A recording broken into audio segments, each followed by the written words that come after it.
O pai ajuda muito. Então, se tiver num momento que é final de semana, por exemplo, porque por mais que a gente tenha autoridade enquanto mãe, a voz masculina é muito amedrontadora. Demais. Se o meu marido fala grosso, até eu fico com medo.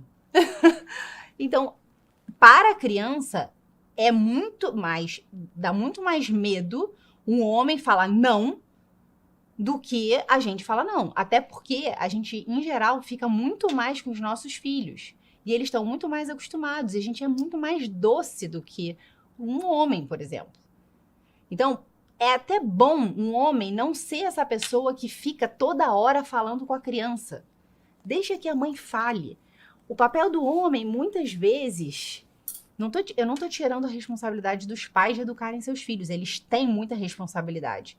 Só que quando eles são pequenos, esse trato é contínuo, até porque a gente precisa fazer muitas vezes, ele é muito pela própria afetividade, pelo próprio relacionamento que a mãe tem com a criança, ele é muito materno, entende?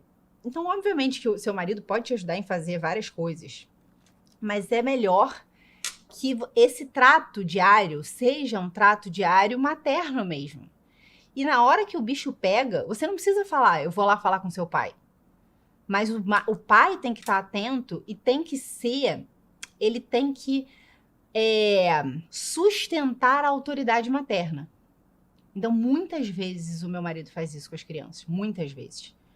Um pai não pode permitir que os seus filhos ou filhas falem de maneira ruim com a mãe, principalmente se ele está presente, se ele estiver presente. Ele não pode permitir que isso aconteça, porque ele está passando a autoridade paterna, que é uma autoridade mais de peso, pelo simples fato das coisas estarem dispostas assim, pelo homem ser homem, ele passa essa autoridade para a mãe. E as crianças, elas prestam atenção nisso.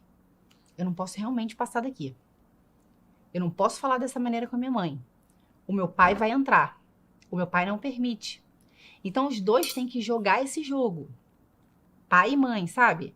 Jogar esse jogo no sentido de que um precisa firmar a autoridade do outro. O pai precisa estar firmando essa autoridade materna.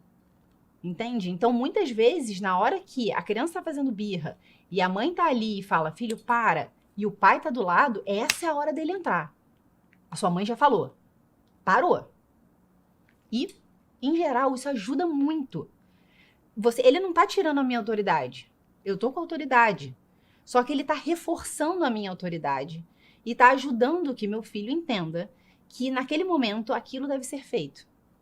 Entende? Então, se pelo contrário, se ele falar assim, ah, não, deixa quieto, deixa ele chorando, ou deixa ele comer o que ele quiser, isso só atrapalha na autoridade materna e paterna.